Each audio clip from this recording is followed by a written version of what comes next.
पवित्र शास्त्र बायबल वाचन कार्यक्रम मत्ती कृ शुभवर्तमान अध्याय 23 मराठी।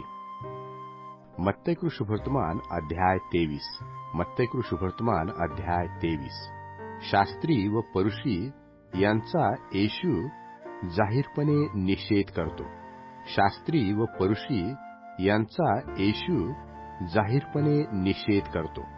तेव्हा येशू लोकसमुदायास व आपल्या शिष्यास म्हणाला, शास्त्री व परुषी हे मोशाच्या आसनावर बसले आहेत, यास्तव ते जे काही तुम्हाला सांगतील ते अवघे आचारा व पाळा, परंतु त्यांच्या करण्याप्रमाणे करू नका, कारण ते सांगतात पण करीत नाहीत। जड आणि वहावयास कठीण अशी ओझी बांधून ते लोकांच्या खांद्यावर देतात, परंतु ती सारण्यास ते स्वतः बोटही लावावयाचे नाहीत, आणि आपली सर्व कामे लोकांनी पहावी म्हणून ते ती करतात। आपली मंत्रपत्रे रुंद करतात व आपले गोंडे मोठे करतात। जेवणावळीतील श्रेष्ठ स्थाने, सभास्थानातील श्रेष्ठ आसने, बाजारात अभिनंदन घेणे व लोकांकडून गुरुजी असे म्हणून घेणे हे त्यांना आवडते। तुम्ही तर आपणास गुरुजी असे म्हणवून घेऊ नका, कारण तुमचा गुरु एक आहे व तुम्ही सर्व भाऊ भाऊ आहात। पृथ्वीवरील कोणाला बाप म्हणू नका, कारण तुमचा पिता एक आहे, तो स्वर्गीय आहे। तसेच आपणास स्वामी असे म्हणवून घेऊ नका, कारण तुमचा स्वामी एक, तो ख्रिस्त आहे। तुम्हामध्ये जो मोठा त्याने तुमचा सेवक व्हावे। जो कोणी आपणाला उंच करील तो नीच केला जाईल, आणि जो कोणी आपणाला नीच करील तो उंच केला जाईल। अहो शास्त्र्यांनो व परुषांनो, अहो ढोंग्यांनो, तुम्हास धिक्कार असो, कारण लोकांनी आत जाऊ नये म्हणून तुम्ही स्वर्गाचे राज्य बंद करता। तुम्ही स्वतः आत जात नाही व आत जाणाऱ्यासही जाऊ देत नाही। अहो शास्त्र्यांनो व परुषांनो, अहो ढोंग्यांनो, तुम्हास धिक्कार असो, कारण तुम्ही विधवांची घरे खाऊन टाकता व ढोंगाने लांब लांब प्रार्थना करता, यामुळे तुम्ही अधिक दंड पावा। अहो शास्त्र्यांनो व परुषांनो, अहो ढोंग्यांनो, तुम्हास धिक्कार असो, कारण तुम्ही एक शिष्य मिळवावयासाठी समुद्र व भूमी पायाखाली घालता, आणि तो मिळाला म्हणजे तुम्ही त्याला आपणाहून दुप्पट असा नरकपुत्र करता। अहो आंधळ्या वाटाड्यांनो, तुम्हास धिक्कार असो, कारण तुम्ही म्हणता कोणी मंदिराची शपथ घेतली तर त्यात काही नाही, परंतु कोणी मंदिराच्या सोन्याची शपथ घेतली तर तो ऋणी आहे। अहो मूर्ख व आंधळे लोक हो, मोठे कोणते, ते सोने किंवा ज्याच्या योगाने ते सोने पवित्र झाले ते मंदिर? तुम्ही म्हणता कोणी वेदीची शपथ घेतली तर त्यात काही नाही, परंतु कोणी तिजवरील अर्पणाची शपथ घेतली तर तो ऋणी आहे। अहो आंधळ्यांनो, मोठे कोणते, अर्पण किंवा अर्पण पवित्र करणारी वेदी?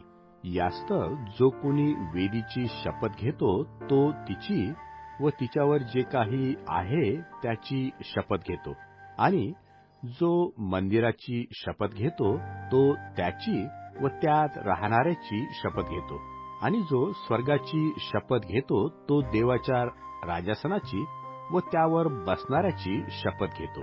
अहो शास्त्र्यांनो व परुषांनो, अहो ढोंग्यांनो, तुम्हास धिक्कार असो, कारण पुदिना, शेप व जिरे यांचा दशांश तुम्ही देता, आणि नियमशास्त्रातील मुख्य गोष्टी म्हणजे न्याय, दया व विश्वास ह्या तुम्ही सोडल्या आहेत। ह्या करावयाच्या होत्या, तरी त्या सोडावयाला पाहिजे होत्या असे नाही। अहो आंधळ्या वाटाड्यांनो, तुम्ही मुरकुट गाळून काढता व उंट गिळून टाकता। अहो शास्त्र्यांनो व परुषांनो, अहो ढोंग्यांनो, तुम्हास धिक्कार असो, तुम्ही ताट वाटी बाहेरून साफ करता, पण ती आतून जुलूम व असंयम यांनी भरली आहे।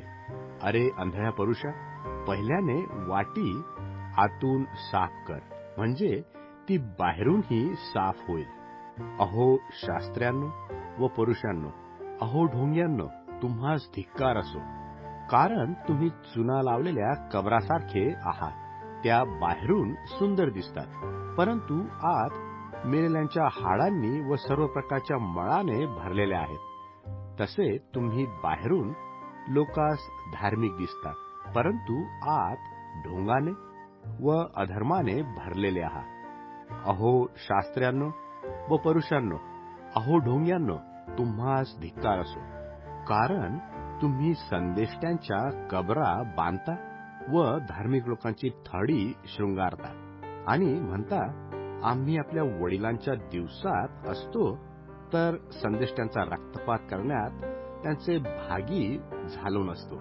यावरून तुम्ही संदेष्ट्यांचा घात करणाऱ्याचे पुत्र आहात अशी तुम्ही स्वतःच साक्ष देता. यास्तव तुम्ही आपल्या वडिलांचे माप भरा. अहो सापांनो, सापांच्या पिलांनो, नरकदंड कसा चुकवाल?